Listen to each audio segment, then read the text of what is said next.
ang bisa ng salita ng Diyos ay kailangan makita ito sa ating buhay. Sabi niya dito, I'm not ashamed of the gospel. Hindi ko ikinahihiya ang mabuting balita because it is the power of God for the salvation of everyone who's believed. Dahil ang kapangyarihan ng Diyos sa mga sumasampalataya sa Kanya. Hindi ko ito ikinahiya. Ito yung dapat makita sa atin. Na hindi natin ikinahiya na ihayag ito sa mga tao. Bakit? Sapagkat ito ang kapangyarihan ng Diyos sa ikaliligtas ng bawat sumasampalataya. First, for the Jew. Second, then for the Gentiles. Ganon din, una sa mga Hudyo at ganon din sa mga Griego. Sa mga tao, sa lahat ng tao, ibig sabihin, na maihayag ito sa atin. Kaya nga tinawag tayo, sabi ni Pablo dito, hindi ko ikinahihiya ang mabuting balita. Sapagkat ito ang kapangyarihan ng Diyos. I'm not ashamed for the gospel because it is the power of God for the salvation of everyone who believes. Yung mga sumasampalataya, kahit sino siya, ay nandoon ang kapangyarihan ng Diyos. Kaya dapat, hindi natin ito ikahiya, huwag natin pigilin ang salita ng Diyos. Kaya ibig sabihin, kaya tayo tinawag ng Panginoon, may ipapagawa sa atin ang ating Diyos. 17. For in the gospel a righteous from God is the rebel, as a righteous that is by faith from first to last, just as it is written, the righteous will live by faith. Ito kasi ang pag-asa ng tao na mapawalang sala dahil sa pananampalataya. Na mapawalang sala ang tao dahil sa pananampalataya. At yung mga sumasampalataya sa mabuting balitang inahayag nating mga Kristiyano ay maligtas. Alam niyo po ba, yung ibig sabihin, pag ikaw ay inutusan ng Diyos na ipangaral ang mga salita, kapag tumigil ka, yung mga followers mo ay tumitigil yan. Bawa, ikaw ay isang pastor, tumigil ka na sa pangangaral o tumigil ka na sa pagbabasa ng Biblia, pangangaral ng salita ng Diyos sa iyong pamilya o sa iyong mga anak, sa iyong asawa, ay tigil na ang kanilang pag-unlad spiritual. Kaya mahalaga sa isang tayo ng mga Kristiyano na tinawag niya ay let's proclaiming continuous the gospel of God.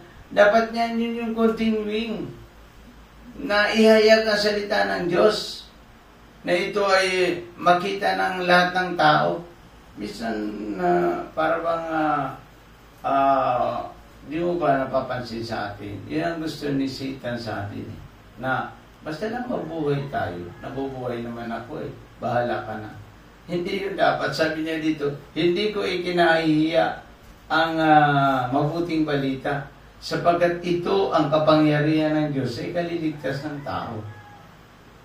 Ay di dapat sabihin mo ano man ang iyong ginagawa. Katulad ni Ate Salvi, marami siyang opportunity na maihayag ang salita ng Diyos. Habang gumugupit siya, pwede niyang makipagkwentuhan tungkol sa ating Panginoon. Di ba?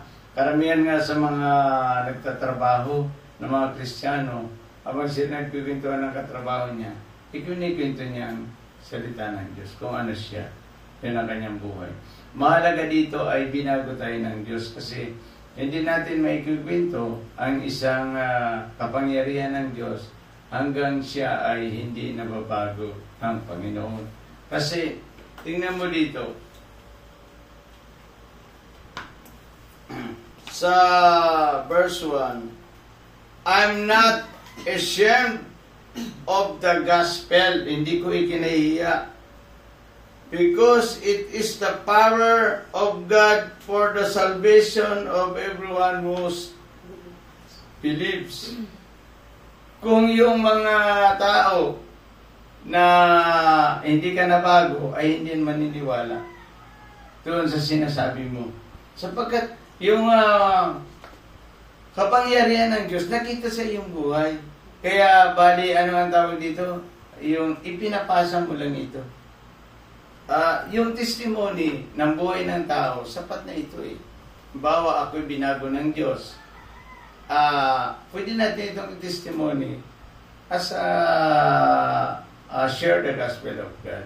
Halimbawa, sabihin natin sa ating mga kapatid, ako nga, nung dati ako ay hindi pa binabago ng Panginoon, ganito ang aking buhay. Ang testimony kasi ay napakahalaga nito. Kaya sabi ni Pablo, hindi ko ikinahihiya ang mabuting balita. Sapagkat ito ang kapangyarihan ng Diyos sa ikaliligtas ng mga sumasampalataya sa Kanya. Sabi niya dito, ihinayag ng Diyos ang Kanyang pag-ibig sa atin at pinawalang sala yung mga taong sasampalataya sa Kanya. At yung mga sasampalataya sa Kanya ay mabubuhay doon sa kalangitan. Iyan, ito yung pag-asang hinihintay ng maraming tao. Na ang tao ay mabigyan ng kalayaan doon at makapasok sa buhay na walang hanggan. Tingnan mo yung mga taong nakakulong. Ang lagi niyang hinihintay yung kanyang kalayaan, di ba? Kailan kaya ako mapapalaya? Ngayon, mapapalaya ang tao sa pamamagitan ng mabuting balita. Sabi niya dito, ang tao na sumasampalataya, the righteous will live by faith. Ang mga taong sumasampalataya kay Kristo, mabubuhay sila sa ayon sa kanilang pananampalataya sa Diyos. Thank you sa Lord dahil nakita ko dito yung ating mga pinapanalangin sa Diyos ay nagiging matagumpay ang kanilang mga buhay.